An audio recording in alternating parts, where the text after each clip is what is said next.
Hello guys, welcome to channel. ഇപ്പം നമ്മൾ ഇന്ന് ഉണ്ടാക്കാൻ പോകുന്നതെന്ന് വെച്ചാൽ റാഗി മൾട്ട് എന്ന് പറഞ്ഞൊരു ചായയാണ്. ഇത് ഞങ്ങൾ ചെന്നൈയിൽ എൻ്റെ കുഞ്ഞുമ്മയുടെ വീട്ടിൽ, അമ്മയുടെ അനിയത്തിയുടെ വീട്ടിൽ പോയപ്പം അവിടെ നിന്ന് കുടിച്ച ഒരു ചായയാണ്. അന്ന് മുതൽ എനിക്കിത് ഭയങ്കര ഇഷ്ടമാണ്. അപ്പം പക്ഷെ അന്ന് നമുക്ക് ഇതിൻ്റെ ഈ ഒരു ആ പൊടി വാങ്ങിക്കാവത്തില്ല. ഇപ്പം കുഞ്ഞുമായും കൊച്ചാപ്പായും ഞങ്ങളുടെ വീട്ടിൽ വന്നപ്പോൾ ആ പൊടി ഞങ്ങൾക്ക് കൊണ്ടുതന്നു. ഇതെങ്ങനെ ഉണ്ടാക്കുന്നതെന്ന് വെച്ചാൽ, ഇത് ഒരു കപ്പിൽ ആദ്യം നമ്മൾ കുറച്ച് പഞ്ചസാര ഇടും. പഞ്ചസാര ഇട്ടിട്ട് ഇതിൽ നിന്ന് ഒരു സ്പൂൺ പൊടി ആ ഗ്ലാസ്സിലിട്ടതിന് ശേഷം പാലും കൂടെ നമ്മൾ അതിലൊഴിച്ച് നല്ലതുപോലെ ഇളക്കുമ്പോൾ തന്നെ അതിൻ്റെ ഒരു കളറ് കാണണം. എന്താ നല്ല കളർ! ആ കളർ കാണുമ്പോൾ തന്നെ കൊതി വരും. കുടിച്ച് നോക്കിയാൽ അതിനേക്കാളും ടേസ്റ്റാണ്.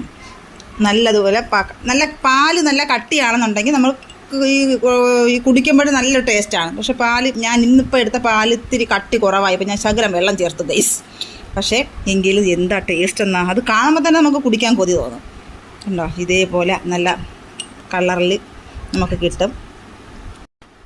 ഉണ്ട്, ഇതേപോലെ നല്ല ഓറഞ്ച് ഷെയ്ഡിലാണ് നമുക്കിത് കിട്ടുന്നത്. അത് കളറ് തന്നെ കാണുമ്പോൾ തന്നെ കൊതി വരും. എന്നിട്ട് നല്ലതുപോലെ ഒരു സ്പൂൺ വെച്ച് നല്ലതുപോലെ ഇളക്കി കൊടുത്തതിന് ശേഷം നമ്മളിത് ആസ്വദിച്ച് കുടിക്കും.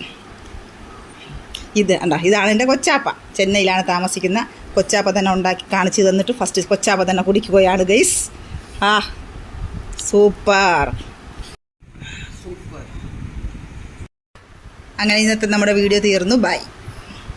എല്ലാവരും ലൈക്ക് ചെയ്യുക, സബ്സ്ക്രൈബ് ചെയ്യുക, ഷെയർ ചെയ്യുക. Thank you. Good night.